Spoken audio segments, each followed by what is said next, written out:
ई चार लइकन के देख के राउरो कलेजा पसीज जाई और इनकर हाल जान के तो आंसू थामल भी मुश्किल हो जाई।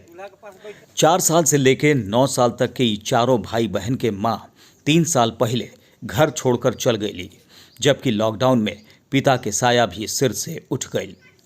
अब ई लइकन अनाथ बाड़न और 2 जून के रोटी के भी मोहताज बाड़न।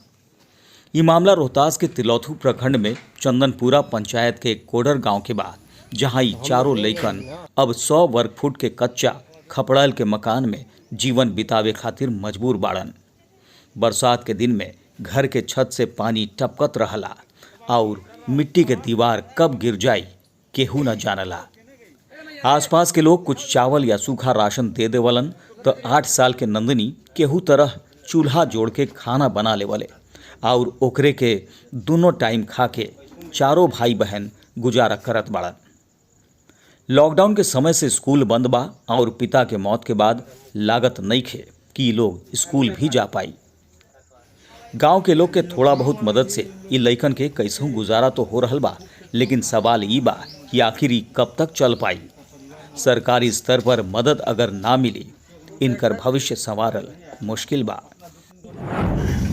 चाचा के यहाँ होता है, वही खाना उना खिलाते हैं और जो है गांव घर है ये है, अपना मदद करता है।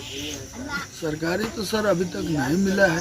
तो बुखार में था, मतलब टाइफाइड पकड़ा हुआ था जी। और हम ही लोग जो है अपना चाचा जो है अपना उसका भाई जो है हम लोग वही अपना चंदमन चलाते उलाते हैं, इधर उधर से गांव घर हम लोग जो है अपना घर से चलाते हैं।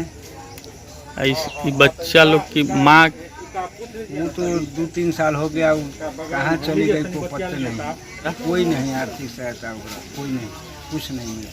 एह मामला में तिलौथू प्रखंड के बीडीओ से बातचीत के कोशिश कईल गई तो फोन उठावल भी मुनासिब ना समझलन।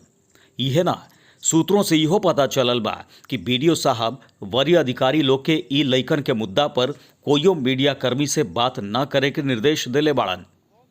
कुछ दिन पहले कुछ समाज सेवियों के द्वारा सोशल मीडिया पर ई लइकन के फोटो और वीडियो वायरल कईल गए रहे और कुछ स्थानीय पत्रकारों द्वारा ई खबर प्रकाशित करे के बाद एक सामाजिक संस्था कोडर गांव आके ई लइकन के बालगृह ले जाए के प्रयास कैले रहे, लेकिन जात पात के राजनीति और संकीर्ण मानसिकता के चलते ई लइकन के उ एनजीओ के सौंपल ना जा सकल। लइकन के देश के भविष्य कहल जाला, ऐसे में ई लइकन के ध्यान रखे के जिम्मेदारी सरकार और प्रशासन के भी बा। अच्छा खबर ई बा कि जन अधिकार पार्टी के राष्ट्रीय अध्यक्ष राजीव रंजन उर्फ पप्पू यादव शनिवार के ई चारों लइकन से मिले उनकर गांव कोडर आवत बाड़न। पप्पू यादव ई जानकारी से फोन पर खबरिया भोजपुरी के अवगत करैलन। आपन जिला आपन इलाका के खबर खातिर देखत रही और सब्सक्राइब करी खबरिया भोजपुरी चैनल, जे यूट्यूब पर प्रमुख भोजपुरी न्यूज चैनल बा।